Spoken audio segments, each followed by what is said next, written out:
So good evening everyone, welcome back to my channel guys. Again I am continue with my first chapter that was that is matter in our surroundings. In my last video lecture I already told you these chemistry lectures are based on NCERT and CBSE class 9th chemistry, right guys. I had already posted 2 videos regarding this chapter and this is my third video lecture on the first chapter of the class 9th chemistry NCERT CBSE pattern. Right guys, so let's continue this chapter. Today I will discuss about the characteristics of matter. Right guys, so this is my first slide, characteristics of particles of matter. जैसा कि मैंने आपको first और second video lecture में भी बताया था, जो मैटर होता है जब आप उसको अंडर माइक्रोस्कोप स्टडी करेंगे, लैब में स्टडी करेंगे, कोई भी मैटर है वो बहुत सारे मॉलिक्यूल्स से मिलकर बना होता है. मॉलिक्यूल्स फर्दर किससे मिलकर बने होते हैं? एटम से मिलकर बने होते हैं, ठीक है, या आप उनको पार्टिकल्स बोल सकते हैं. तो जो मैटर के पार्टिकल्स होते हैं या पार्टिकल्स होते हैं उनकी क्या करेक्टरिस्टिक्स होती है, राइट. तो फर्स्ट करेक्टरिस्टिक है matter particles have enough space between them. इसका मतलब है कोई भी मैटर है आपका, for example we have a piece of wood. मान लीजिए हमारे पास एक लकड़ी का टुकड़ा है छोटा सा. आप उस लकड़ी के टुकड़े को जब अंडर माइक्रोस्कोप स्टडी करेंगे, उस लकड़ी के टुकड़े में आपको बहुत सारे इस तरीके से ऐसे मॉलिक्यूल्स दिखाई देंगे, ठीक है. वो मॉलिक्यूल्स ऐसे एक दूसरे से जुड़े होंगे. फर्दर अगर आप उसको और ज़्यादा स्टडी करेंगे तो उसमें आपको फर्दर वो मॉलिक्यूल्स जो है छोटे छोटे एटम से मिलकर बने होते हैं, ठीक है, उनको हम पार्टिकल्स कहते हैं. तो फर्स्ट करेक्टरिस्टिक क्या है आपके मैटर की? Matter particles have enough space. Means matter के जो पार्टिकल्स होते हैं, जैसे ये पार्टिकल है, ये पार्टिकल है, बहुत सारे पार्टिकल से मिलकर या मॉलिक्यूल से मिलकर मैटर बना होता है, ठीक है. तो ये जो पार्टिकल्स होते हैं इनके बीच में बहुत सारा स्पेस होता है. That's why when we intermix two matters, एक मैटर है आपके पास, दूसरा मैटर है, ठीक है. तो एक मैटर के पार्टिकल्स के अंदर बहुत सारा स्पेस होता है और दूसरा जो मैटर होगा उसके अंदर भी बहुत सारा स्पेस होगा. इसीलिए जब आप दो मैटर को आपस में मिक्स करते हैं वो इवनली डिस्ट्रीब्यूट हो जाते हैं. इवनली डिस्ट्रीब्यूट मीन्स फर्स्ट वाला जो मैटर है उसके पार्टिकल्स के बीच में जो ये खाली स्पेस आपको दिख रहा है, जब आप सेकंड मैटर इसमें मिक्स करेंगे तो सेकंड मैटर के जो पार्टिकल्स होंगे वो इस खाली जगह को घेर लेंगे, वो यहाँ पे इंटरमिक्स हो जाएंगे. इसीलिए because particles of one matter take the empty space of other matter and appear as single matter. और वो आपको जब दोनों मैटर आपस में मिक्स हो जाएंगे तो वो आपको एक सिंगल मैटर दिखेगा, राइट. ज़्यादा ये चीज़ आपको देखने में मिलेगी जो लिक्विड होते हैं और जो गैसेस होते हैं. सॉलिड्स में भी होता है लेकिन सॉलिड में इतनी अच्छी इंटरमिक्सिंग नहीं हो पाती है जितना लिक्विड के बीच में या फिर सॉलिड लिक्विड के बीच में मिक्सिंग होती है, राइट. अभी मैंने कुछ एक एग्जांपल यहाँ पे लिया है इंटरमिक्सिंग का, जिससे आपको क्लियर हो जाएगा कि एग्जैक्टली क्या होता है, किस तरह से जो मैटर के बीच में मैटर के जो पार्टिकल्स हैं उन पार्टिकल के बीच में जो एम्प्टी स्पेस है, जब हम दूसरे मैटर को उसमें मिक्स करते हैं तो कैसे वो स्पेस को ऑक्यूपाई कर लेता है और एक सिंगल मैटर की तरह अपीयर होता है, राइट. तो चलते हैं नेक्स्ट स्लाइड की तरफ गाइज. ये देखिए यहाँ पे एग्जाम्पल मैंने लिए हैं इंटरमिक्सिंग के. Example, solution of sugar plus water.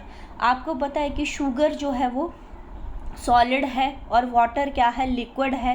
तो जब आप शुगर को पानी में डिसॉल्व करेंगे, काफ़ी देर डिसॉल्व करने के बाद क्या होगा? वो एक शुगर सॉल्यूशन बन जाएगा. मीन शुगर के जो पार्टिकल्स हैं वो वाटर पार्टिकल्स का जो एम्प्टी स्पेस है उसको ऑक्यूपाई कर लेंगे, ठीक है.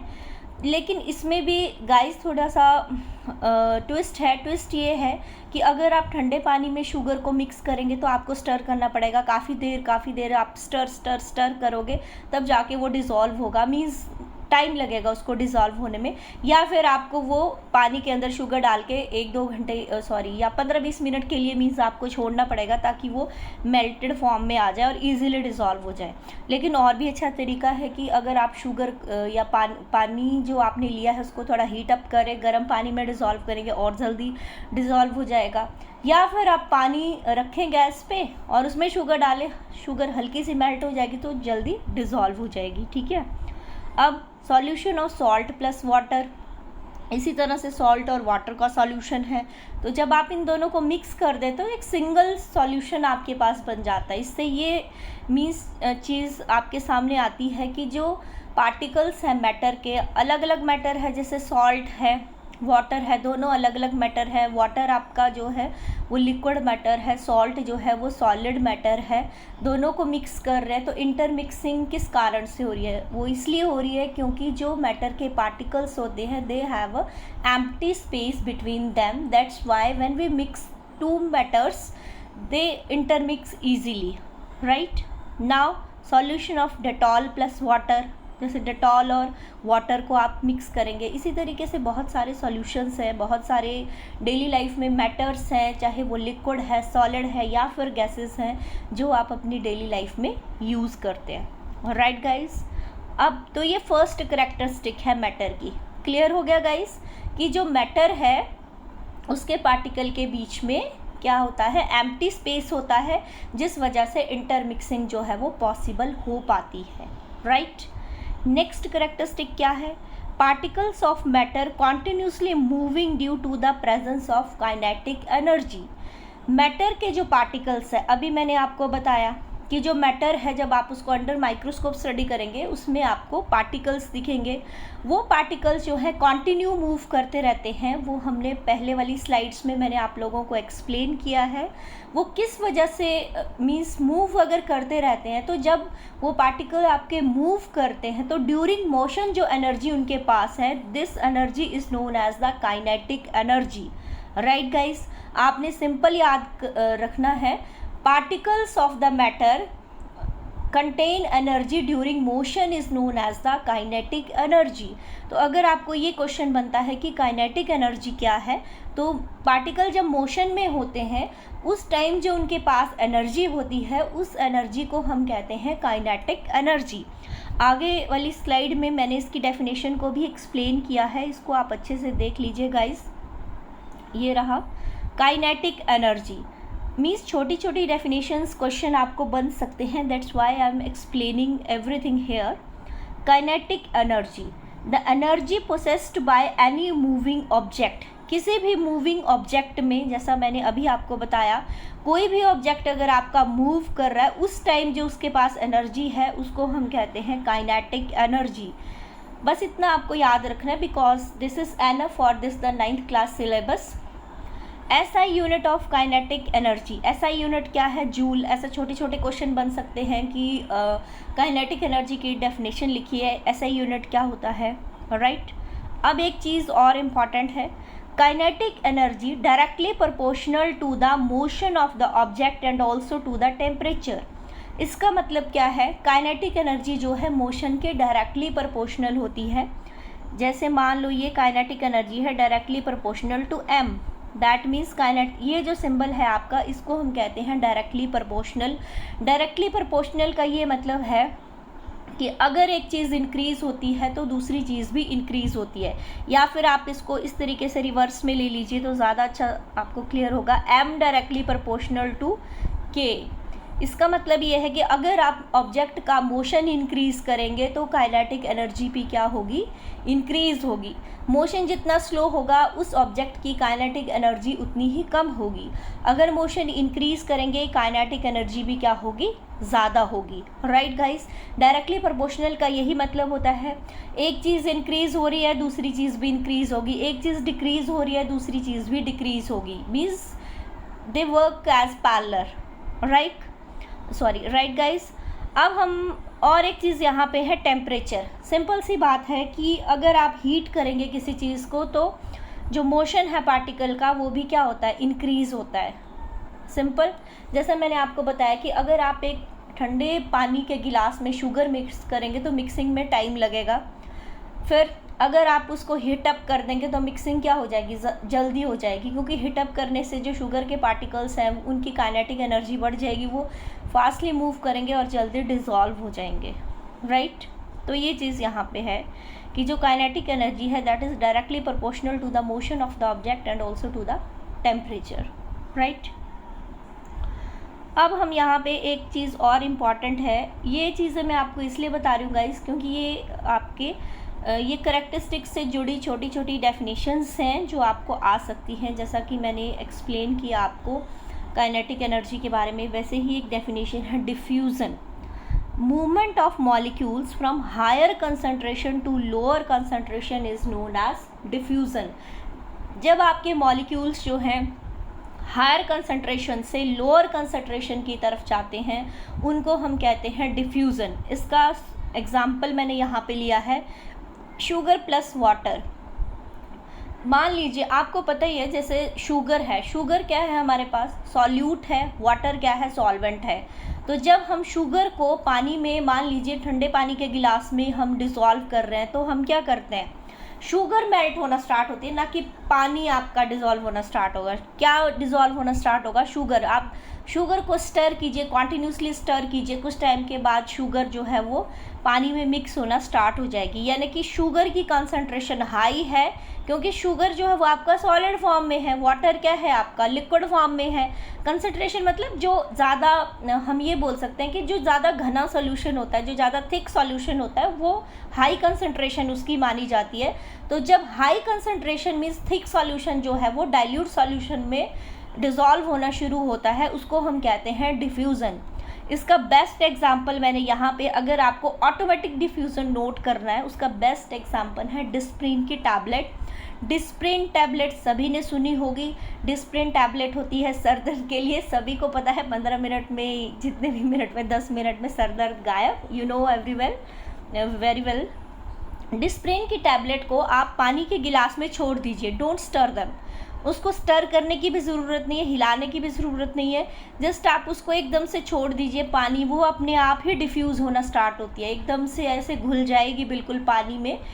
तो वो होता है डिफ्यूज़न के। और जो टैबलेट है उसकी कंसंट्रेशन हाई है, पानी जो है वो डाइल्यूट सॉल्यूशन है, उसकी कंसंट्रेशन लो है। तो ये आपका बेस्ट एग्जांपल है डिफ्यूज़न का, कि जो डिस्प्रिन की टैबलेट है that is easily dissolve in water, this is the automatic diffusion. काफ़ी हद तक वो घुल जाती है, हल्की सी वो थोड़ी रह जाए तो आप स्टर करके उसको मिक्स कर सकते हैं, लेकिन ये एक ऑटोमेटिक डिफ्यूज़न का एक बेस्ट एग्जांपल है जो आप नोटिस कर सकते हैं। जैसे इस तरह से टैबलेट है, ऐसे ऐसे ऐसे उसके पार्टिकल्स आपको डिफ्यूज़ होते हुए दिखाई देंगे जब आप उसको पानी में डालेंगे।